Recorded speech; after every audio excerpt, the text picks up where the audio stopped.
Hi, welcome to Rules Challenge. My name's Carter Maxwell, and in this episode we're going to be taking a look at the game Nucleum. Now, in case you're new to the show, this is basically just a test of your understanding of the rules of the game, but instead of just asking you questions about the rule book, I'll be running through a real game situation, and at the end of each turn, I'll stop and ask legal or illegal. And if it's your job to figure out if what you saw in that turn was done correctly. Before we get into the challenge, a couple things I should mention. I was going to talk about in the intro the rules around networks a bit, because that by far is the most problematic thing in the rule book and that gives people the most trouble. But I do discuss it a fair amount during one of the questions, so I won't bother talking about that too much here. The other thing is, you should be aware that the player aid has a mistake on it. And now I'm talking about the first edition of the game. If you have a later edition of the game, that's probably been corrected. But it says that a uranium produces 2 energy for every turbine and nucleum present, but that's not true. It's just 2 energy per uranium. That's about all I had to talk about though, so let's go ahead and get into the challenge.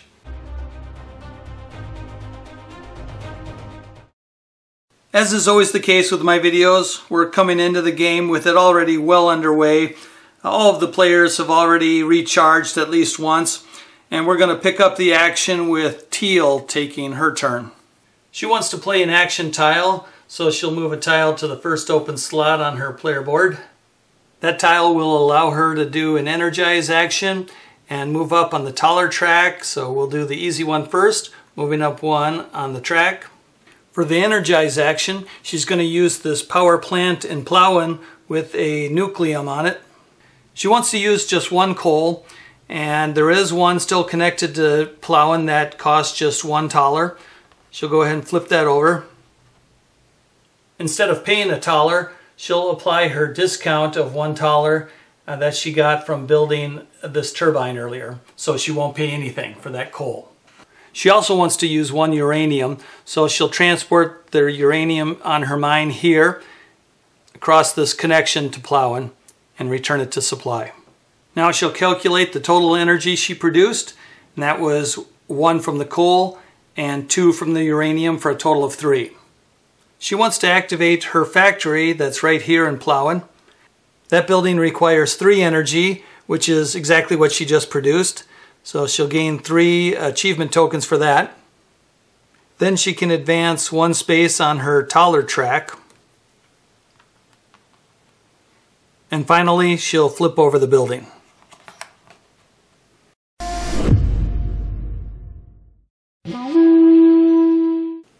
The thing I want to highlight from this turn is the fact that Teal used both coal and uranium at this power plant with a Nucleum in it.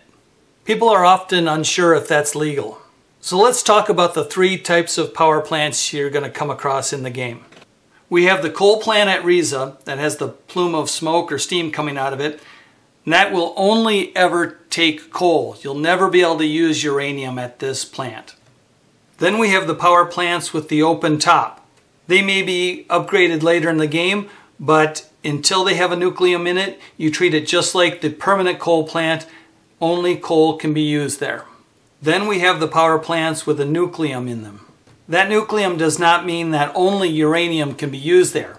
It means that you can use uranium or coal or a combination of both. So on this turn, when we saw Teal use a combination of coal and uranium at the power plant in Plowin, that was fine. Moving on to Red's turn. He wants to play an action tile, so he'll move that into the first open slot. That will allow him to take an urbanize action and to move up 1 space on the track of his choice. He'll move up on the worker track 1 space. For the urbanize action, he wants to build his 2nd level factory, which will cost 3 taller, so he'll pay that. He wants to place that new factory building on this factory space in Riza, so he'll verify that it's in his network. He'll trace across this rail line and this rail line to Gorlitz, where he has some buildings already. Then he'll place the building tile, and that finishes his turn.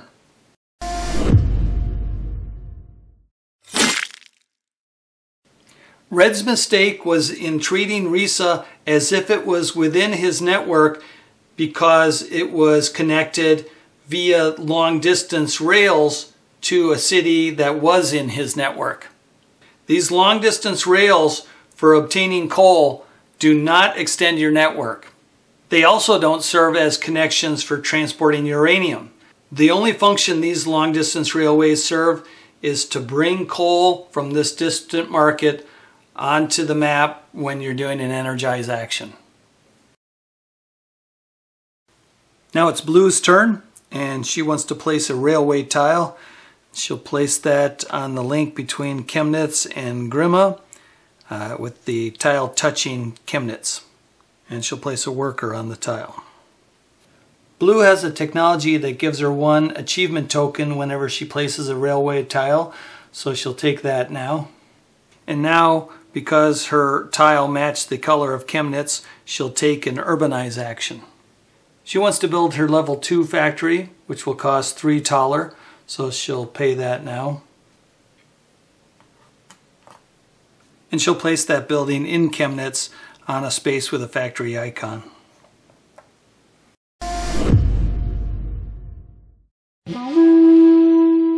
Okay, we need to talk about networks some more. Blue did everything right this turn, but networks are the #1 problem for people in understanding the rules. And it's a difficult topic because the rulebook does have some issues in this area.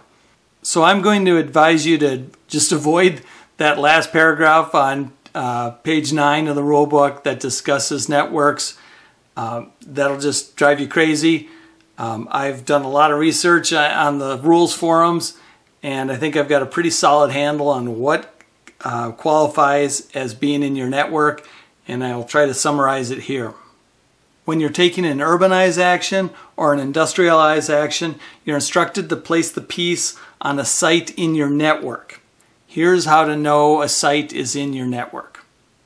One is if it's in a city where you already have a structure, and not just necessarily a building, but a building or a turbine or a mine if you have one in place. The other way for a city to be in your network is where things start getting trickier. A city is in your network if it's touching a link where you have a railway tile and there's no empty space between your railway tile and the city. So in this case, before Blue placed this tile, we knew that Chemnitz was in her network because she had a railway tile in a link touching that city, and there was no space between her railway tile and the city. And you might think, well, that's an unnecessarily complicated way of saying it. Why not just say you have a railway tile touching the city? The reason for that is to accommodate another scenario. Let's say at the start of Blue's turn, instead the situation looked like this, where Yellow had a railway tile already touching Chemnitz. If Blue were to place a railway tile here, then Chemnitz would still qualify as being in Blue's network, because now Chemnitz is touching a link where Blue has a railway tile with no empty spaces between the railway tile and Chemnitz. Even if it looked like this, and Blue placed that tile, again, that would put Chemnitz into Blue's network because Chemnitz is touching the railway link where Blue has a railway tile and no empty spaces between Blue's tile and Chemnitz. Now it's Yellow's turn, and he's going to recharge.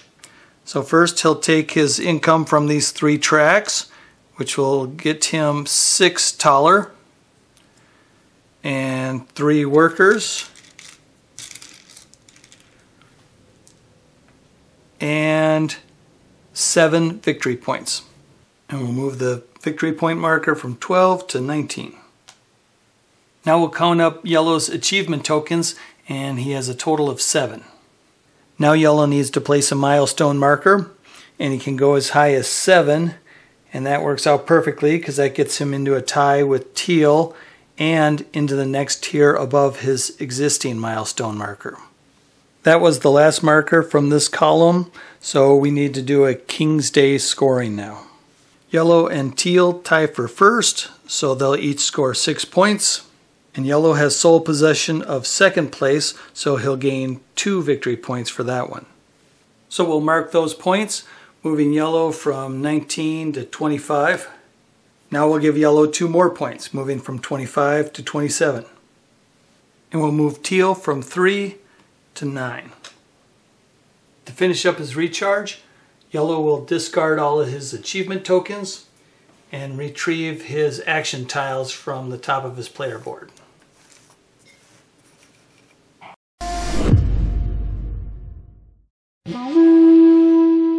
There are a couple things worth pointing out from this turn.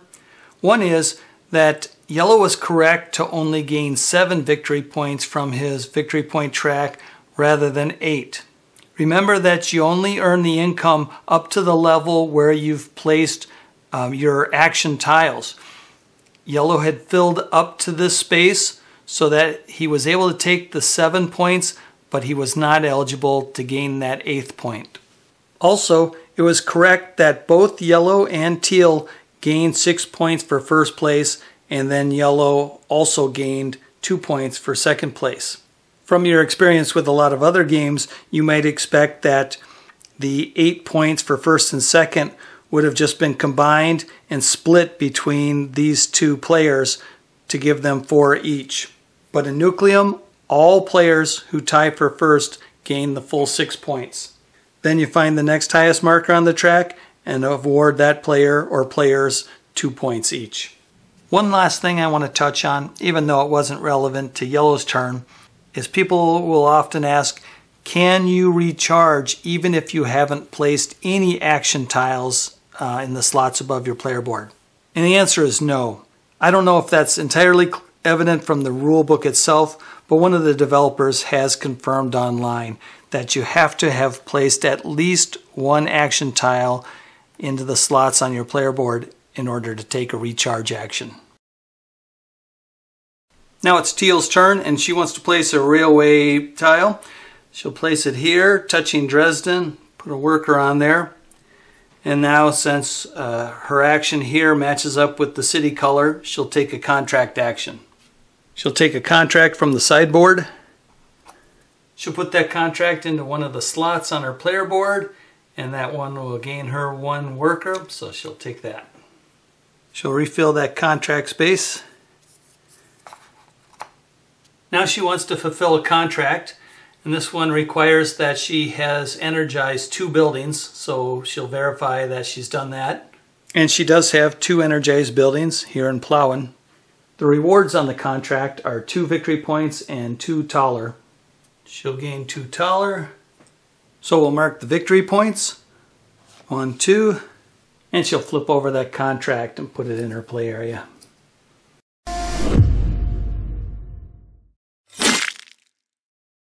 Teal shouldn't have fulfilled a contract this turn. The problem isn't that she had just gained the contract during this turn. It's that her action this turn was placing a railway tile. And that sounds kind of nitpicky, but it can have huge ramifications on the outcome of the game. Now it's Red's turn, and he wants to place a railway tile, and he's going to place it on that same link that Teal did a moment ago. He'll put his worker on there. He managed to color match on both ends of this tile, so for starters he'll gain 2 on his taller track. 1, 2. Then he'll resolve an urbanize action. He'll select his level 3 factory, which will cost 4 taler, so he'll pay that. And he'll place that in this factory space in Dresden, now that that's in his network. And now Red will resolve this action on the adjacent tile that he also triggered, which will allow him to move up 1 on any one of his tracks for 1 taler.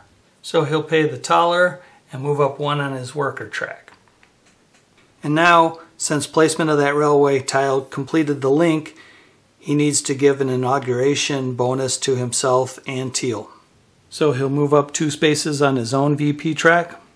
Then he'll move up Teal's marker 2 spaces. Then to finish up his turn, he'll flip over those 2 railway tiles.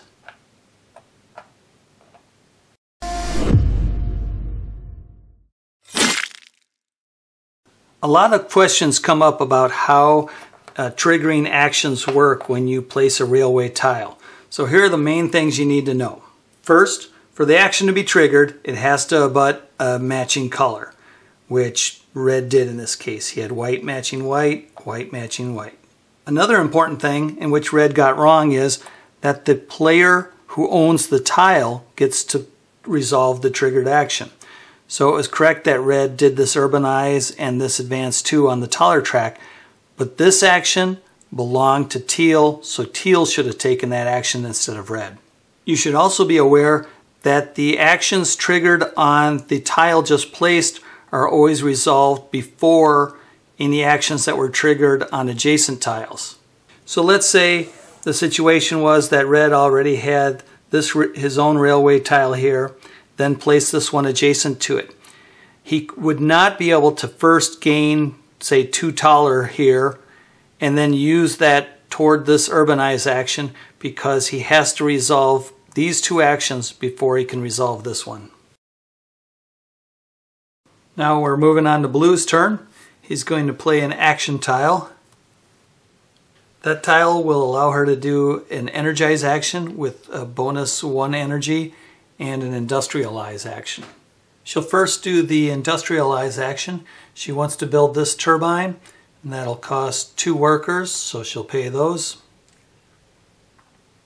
She'll place it in Grima, which is already part of her network, but she does want to put it in a red space, so she'll pay 2 taller for that and place her piece.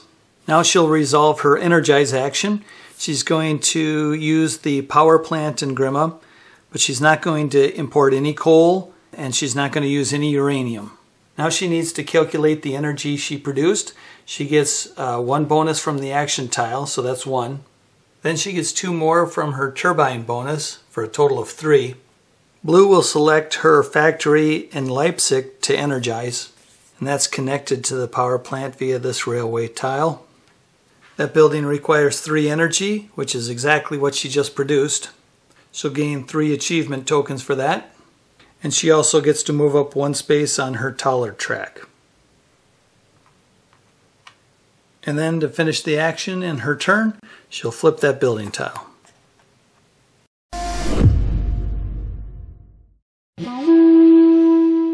Everything Blue did on that turn was legal, but people do sometimes have doubts about whether you can use your bonuses for energy when you're not actually using any coal or uranium to produce energy. But that's fine. Another interesting aspect of this bonus is when you're taking an energize action to gain this bonus, you don't need to be using this turbine, and in fact that turbine doesn't even need to be connected to the power plant you're using. So for example, let's say Blue hadn't built these turbines in Grima, but instead say they were over in Glashütte. That wouldn't matter for this action. She could still take an energize action, use this power plant, and gain the bonus from that, having built that turbine, because it's not the use of the turbine or the presence of the turbine that gives you the bonus. Moving on to Yellow's turn, he's going to play an action tile. First he'll resolve the contract action. He'll take a gold contract. He'll place that contract in the slot to gain 1 worker, so he'll take that. And he'll refill that contract space. Now Yellow will take the industrialize action. He wants to build this mine, which will cost 2 workers, so he'll pay those. He wants to put it in a space with a red border, so he'll pay 2 taller for that, and he'll place the piece. He'll gain 1 uranium from placing on that site, and he'll gain another 3 because that was his 3rd mine built for a total of 4 uranium. He'll place 2 of them on the mine he just built, and then he'll place another one on one of his existing mines that can handle up to 3 uranium, and then the 4th one he'll convert to a worker.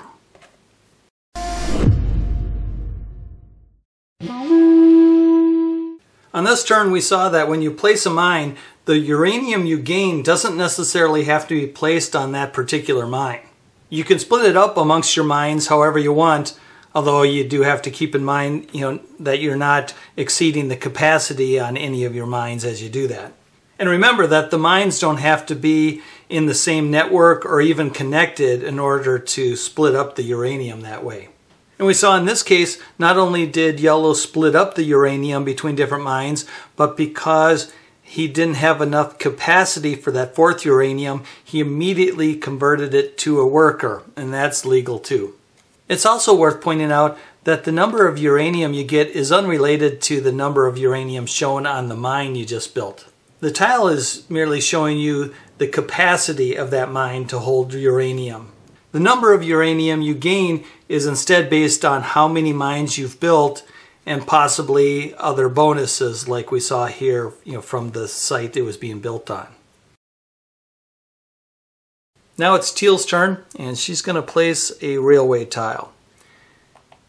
She managed to match colors on both sides, so she'll get an industrialize action with a 1 uranium bonus and an energize action.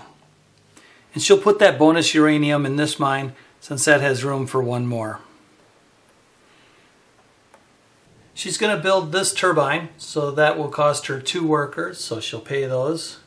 Then she'll pay 2 taller, so she can place it in this red bordered space in Grima. And then for completing that mine turbine pair, she'll gain 5 victory points. We'll mark those 5 points, moving from 11 to 16. Now Teal's going to resolve this energize action, and she wants to use this power plant here in Grima. She wants to import 2 coal, so she'll use these 2 here that cost 2 taller each and remove them from the map.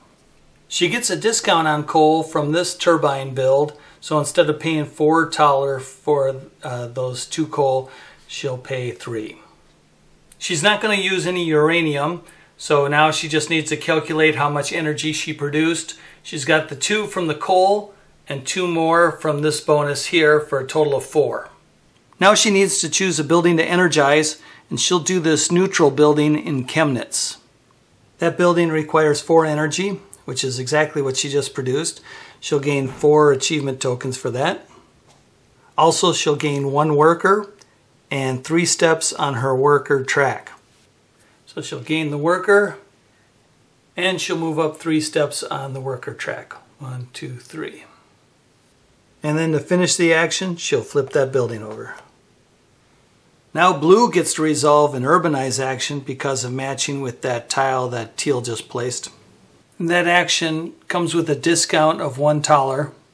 She'll select her level 3 residence, and instead of paying 4 with the discount, she'll pay just 3. And she'll place it in the Leipzig residence site. Now we need to give out the inauguration bonus. We'll go ahead and flip over these tiles, and both Teal and Blue will get the bonus. We'll move Teal 2 spaces up her VP track, and now Blue.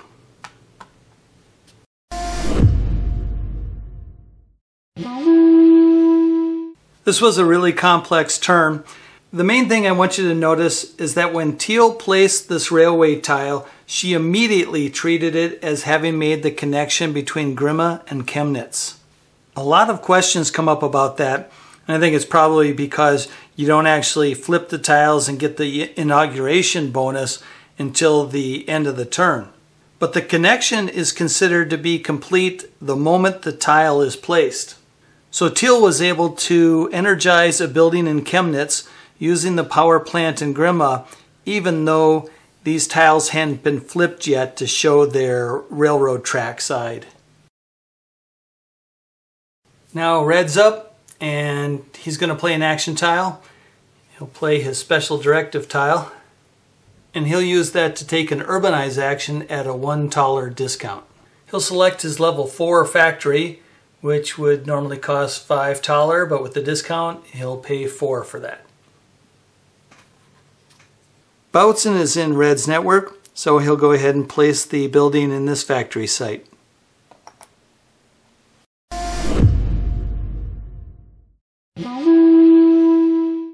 I think for probably my entire first game of Nucleum, I would have said that red did something illegal here. I thought that government buildings always had to go in sites either with a government building icon or in a red bordered space. Notice though that government buildings always have two icons, a government icon and then the icon matching whatever type of building it is, factory, residence, or laboratory. So those government buildings can be placed on a space showing either of those icons. And by the way, I had just mentioned something about government buildings going in red bordered spaces.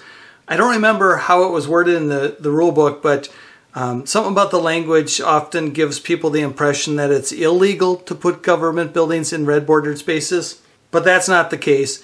And one of the game's developers has confirmed that online.